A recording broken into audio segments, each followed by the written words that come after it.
सांसद का केंद्र सरकार को 1 महीना का अल्टीमेटम। कहा, इस महीने में केंद्र सरकार अगर पाकुड़ की जनता की डिमांड पूरा नहीं करती तो करेंगे आंदोलन। राज्य से बाहर जा रहे पत्थर और कोयला रैंक रोकेंगे सांसद का बीजेपी पर केंद्रीय जांच एजेंसियों के दुरुपयोग का आरोप। सतनाम सिंह, पाकुड़ भाजपा ईडी और सीबीआई जैसी एजेंसियों का बेजा इस्तेमाल कर चुनी हुई हेमंत सोरेन की सरकार को अस्थिर करने में लगी है। देश के जिन भी राज्यों में जहां जहां बीजेपी की सरकार नहीं है, वहां ईडी, सीबीआई और एनआईए जैसी एजेंसियों को दमन के लिए इस्तेमाल कर रही है। उक्त बातें राजमहल सांसद विजय हांसदा ने कहा।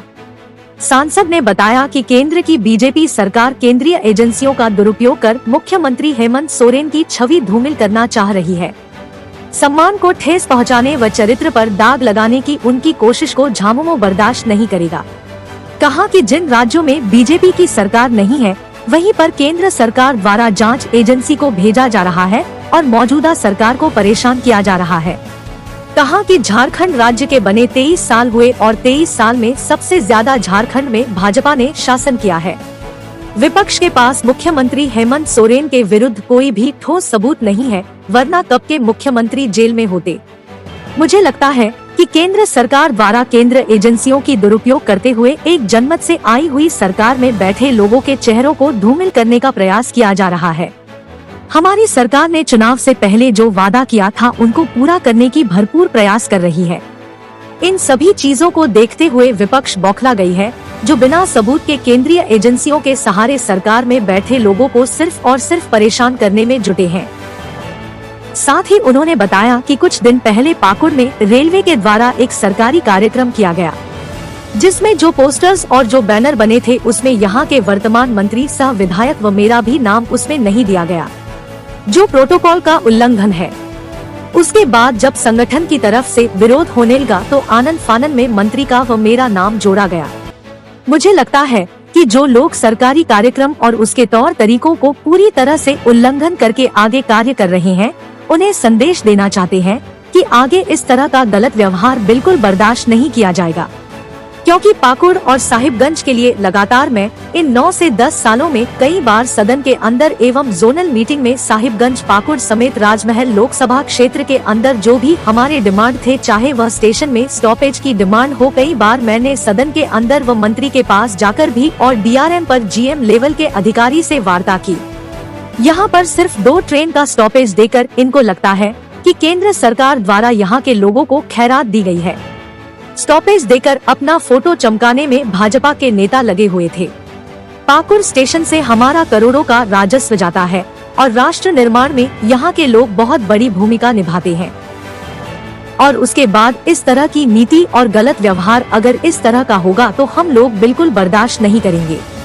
कल मैं पत्र के माध्यम से डीआरएम, जीएम और मंत्री तक जो हमारे डिमांड्स इस क्षेत्र के हैं, लोगों के हैं, और फिर से उन तक पहुँचाऊंगा। मैं उन्हें इस महीना का ही समय दूंगा। इस महीने के अंदर डिमांड्स को अगर पूरी नहीं की जाती है तो पत्थर और कोयला जो रेलवे के माध्यम से राज्य के बाहर जाता है उसे बंद किया जाएगा, और जब तक यहाँ की जनता की डिमांड पूरी नहीं होगी तब तक के लिए वो बंद रहेंगे। जैसा कल हम लोगों ने अपना प्रदर्शन साहिबगंज में बिल्कुल दिखाया और लगातार हम इस बात को कह रहे हैं कि झारखंड राज्य को बने 23 साल हुए और 23 साल में सबसे ज्यादा बीजेपी ने यहाँ पे अपना शासन किया, और उस खाका को अभी तक जो है बाइफरकेट करके ये लोग बता नहीं रहे हैं कि भाई किस समय में क्या कितना कुछ नहीं ये लोग दिखा रहे हैं और सिर्फ लांछन लगा रहे हैं। अभी तक अगर कोई ठोस सबूत अगर होता तो मुझे लगता है कि अभी तक सीएम को अरेस्ट करने के लिए फोर्स बिल्कुल जा चुकी होती, क्योंकि दूसरे जगहों पे ऑलरेडी हो चुकी है। लेकिन अगर लगातार इस तरह से समन करके बिना तथ्य के साथ अगर जो प्रयास, मुझे लगता है कि केंद्र एजेंसियों की दुरुपयोग करते हुए केंद्र सरकार एक जनमत से आई हुई सरकार को के चेहरे को धूमिल करने का प्रयास की जा रही है। और लगातार जिस तरह से माननीय हेमंत सोरेन जी के नेतृत्व में जनता के लिए या जनता से जुड़ी हुई और सरकार आने से पहले हमारी पार्टी ने जिन वायदों के साथ सरकार में आई, उन सभी चीज़ों को हम लोग लगातार एक के बाद एक पूरा करते जा रहे हैं। इस चीज़ से मुझे लगता है कहीं ना कहीं विपक्ष में ये भावना जरूर है कि आने वाले समय में उनका जनाधार और भी घटेगा। सबसे पहले नव वर्ष की शुभकामनाएं सबों को। और कुछ दिन पहले पाकुड़ में रेलवे का एक सरकारी कार्यक्रम हुआ, जिसमें कि मुझे लगता है कि आप लोग भी जान रहे हैं कि उसमें जो पोस्टर्स और जो बोर्ड बने थे, उसमें जो है यहाँ के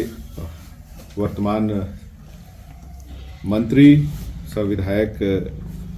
माननीय आलमगीर आलम जी और हमारा भी नाम उसमें नहीं था, जो कि सरकारी प्रोटोकॉल के उल्लंघन रूप में मैं पूरी तरह से कह सकता हूं। और उसके बाद जब संगठन की तरफ से हमारे विरोध होने के बाद, जेएमएम के संगठन के विरोध होने के बाद, उसमें जो है आनन फानन में जो है माननीय मंत्री और हमारा जो है नाम जोड़ा गया। तो मैं यहाँ के जनता के माध्यम से केंद्र सरकार और रेलवे प्रशासन, जो कि मुझे लगता है कि जो सरकारी कार्यक्रम और उसके तौर तरीकों को पूरी तरह से उल्लंघन करके आगे कार्य कर रहे हैं, उन्हें ये संदेश देना चाहते हैं कि आगे इस तरह का जो है गलत व्यवहार बिल्कुल बर्दाश्त नहीं किया जाएगा। क्योंकि पाकुड़ और साहेबगंज से अगर हम लोग देखें, लगातार मैंने 9 साल के अंतराल में, इस 9 से 10 साल के अंतराल में कई बार सदन के अंदर, कई बार जोनल मीटिंग में, डीआरएम लेवल पे साहेबगंज और पाकुड़ या राजमहल लोकसभा अंतर्गत जो भी हमारे डिमांड्स थे, लोगों के डिमांड्स थे, जो भी प्रत्येक स्टेशन के डिमांड्स थे, कई स्टॉपेज हैं और कई सारी डिमांड्स थी, सारों को मैंने बाकायदा कई बार सदन के अंदर मंत्री के पास जाकर के और डीआरएम और जीएम लेवल पे जाकर के भी कई बार रखा। लेकिन उसके बावजूद जिस तरह से यहाँ 2 स्टॉपेज दे करके यहाँ के जनता को एक तरह से कहिए, इनको लगता है कि 2 स्टेशन का, मतलब 2 ट्रेन का स्टॉपेज दे करके खैरात देने का काम जो ये केंद्र सरकार और वहाँ के नेता यहाँ पे आकर के जो कहिए कि एक तरह से अपना फोटो चमकाने का काम कर रहे हैं, ये बिल्कुल बर्दाश्त नहीं किया जाएगा। प्रत्येक स्टेशन से हमारा करोड़ों का राजस्व जाता है और इतना बड़ा हम लोग भूमिका निभाते हैं आपका राष्ट्र निर्माण में, और उसके बाद इस तरह की नीति और गलत व्यवहार अगर इस तरह का होगा तो हम लोग बिल्कुल बर्दाश्त नहीं करेंगे। और कल मैं पत्र के माध्यम से डीआरएम, जीएम और मंत्री तक जो हमारे डिमांड्स इस क्षेत्र के हैं, लोगों के हैं, उसको फिर से उन तक पहुंचाऊंगा। और इस महीने का मैं समय दूंगा उनको कि उन डिमांड्स को अगर पूरी नहीं की जाती है तो अब मांगूंगा नहीं। यहाँ का पत्थर और कोयला दोनों जो है यहाँ का जो है बाहर रेलवे के माध्यम से जो जाता है वो बंद किया जाएगा, और जब तक ये डिमांड्स हमारे पूरे नहीं होंगे तब तक के लिए वो बंद रहेंगे। पार्टी लगातार जो है अपना हर एक जगह पे, जिस तरह से आप कहिए कि हम लोगों ने अपना रोज दिखाया, इसके अलावा आदिवासी संगठन भी दिखा रहे हैं। और आने वाले समय में मैं ये कह सकता हूँ कि जिस तरह से निरंतर माननीय हेमंत सोरेन जी पे अनावश्यक और उनके चरित्र पे दाग लगाने का जो प्रयास, या फिर कहिए कि राज्य सरकार जो कार्य कर रही है तेज गति से यहाँ के जनता के लिए, उसको कहिए एक तरह से ब्रेक लगाने का प्रयास केंद्र सरकार के द्वारा एजेंसियों के इस्तेमाल में जिस तरह से किया जा रहा है, तो वो रोज निकलेगा और जोरदार तरीके से निकलेगा। और साथ ही साथ मैं ये भी कह सकता हूँ कि अब ये चीज़, इस चीज़ को जनता भी भली भांति समझने लगी है कि जिन स्टेट में बीजेपी की सरकार नहीं है वहीं पे इस तरह की चीज़ें हो रही हैं, और जिन स्टेट्स में अगर वो सरकार बना पाते हैं तो फिर किसी भी तरह की इस तरह की कई एक्शंस बिल्कुल नहीं होते हैं। तो ये दोहरा नीति मुझे लगता है कि जनता भी और पूरे देश के अंदर में ये सभी लोग समझ रहे हैं।